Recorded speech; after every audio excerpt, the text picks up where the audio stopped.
Well, all right, let's talk about guitars. Okay. I've seen you play Les Pauls, but recently Teles. Yeah, I haven't owned a Les Paul since 2009. Well, we had a robbery on tour, and I had this Les Paul, a 78 Artisan that I was absolutely obsessed with. Is that like Norland era, the pancake bodies? Right? Yeah, it was an odd non-pancake. Oh, really? So, but it was a 5-piece neck and all that other stuff. But before I had played Les Pauls, I'd always played Teles, and we had our trailer broken into in a previous time. So when that Tele got stolen, because it was like really near and dear to my heart, it came from a really special place, I kind of just didn't want any other Teles. And then after the Les Pauls got stolen, I was like, well, I'll go back to my old friend Tele. Yeah. And now I own 9 of them. That's funny. So but you pretty much played the whole show on this one. yes, right? correct. Okay, have you modified it at all? Because it looks like that Yeah, Duncan maybe. it's got I had Duncan made me a JB, but in a single coil size, and then it's the Bridge staggered quarter pounder. Oh, okay. I don't particularly buy neck pickups. Yeah. I just buy the Bridge one and move it around. I rip out all the electronics, Gibson toggle switch in the back, flip the plate because I have a Danny Gatton obsession, and just one crappy steel knob. Love that. All Yeah. gas, no brakes. Let's go. I added a string tree for string noise with some little foam. Yeah. Keep it quiet. A lot of the songs Yeah. on this are really tight, so I want to try to keep sound down. Before I got up close, I'm like, how the fuck is he getting such high gain with that Telecaster? But okay, that explains the situation. Yeah, Yeah. that's a fun little trick. Yeah. I love, I grew up playing Gibsons, but when I played my first Fender, got my first Fender, I'm like, oh wow, this feels so different because of the scaling. Is that something? Yeah, I actually grew to really like the tension. I was using 11 to 54 on the last time I had a Les Paul. Manly. And I use 11 through 50 on these, but it's tuned down a step. But the thing that took me the longest to get used to was not having a 12-inch radius yeah. fingerboard. So, but 9.5 is fine. Yeah. I'm way used to it now. yeah, got it dialed in. One of them over there actually has a aftermarket neck with a 12-inch, and I actually didn't like it. I was like, oh, it's weird. Not that it's a bad neck. It's awesome. It's the one I would play second, but I just got really used to this neck. So those only come out if something were to go. I broke a string the other day, and the first time in like 12 years, and I had to grab it. But yeah, I just stick with the one the whole time. Gotcha. And while we're talking strings, what strings do you use? Ernie Ball, 11 through 50. I used the cool James Hetfield set. You know, Papa Hetz, something or other. Thanks, Tim, at Ernie Ball for that. Right on, man. All right, guys, now we're with Vadim, a good friend of mine for a long, long time. Great to see you. Great to see you too. Yeah, man. How's it going? How's this been? It's been a lot of fun, man. This is the biggest tour I've ever been on. What? And it's pretty crazy. I mean, you played in some pretty rad bands. If you guys aren't familiar, they Stay Forward. Life Once Lost, if you're old enough to remember, right? Yeah. Yeah, you've been around doing this for a minute, bud. Yeah.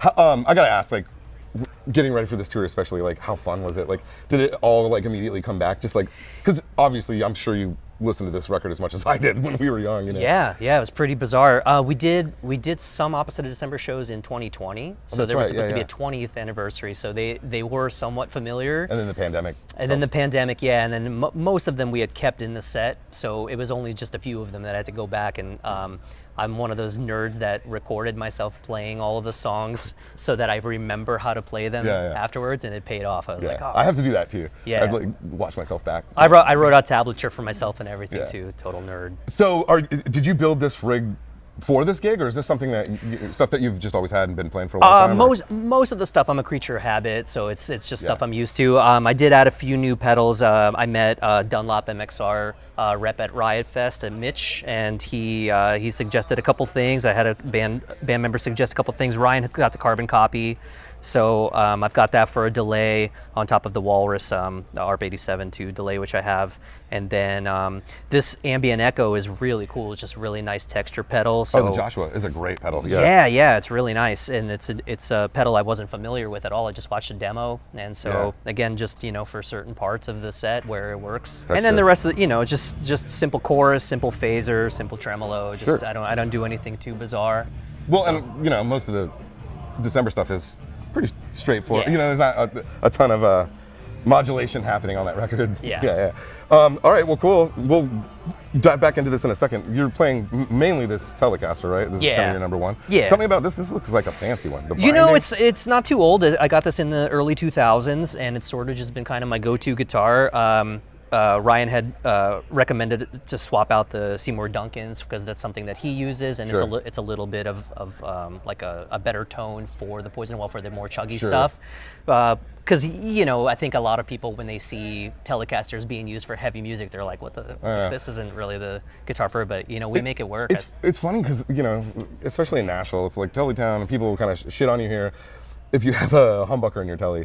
It's like a thing. But like for me, a Telecaster with a humbucker in the bridge is the best of both worlds, because if you want the clean, beautiful Tele thing, it's in the neck anyway. Yeah. You know what I mean? So it's like, why wouldn't you want to have both? Exactly. Like, yeah, that's why. Exactly. Yeah, I actually, my Tele has the exact same setup. Oh, perfect. Yeah. And then I did the same thing for the Balaguer as well, which You mind if drop in I there? grab this one? Of course. I mean, I don't mind. These Balaguers are awesome, and Joe's like such a nice dude.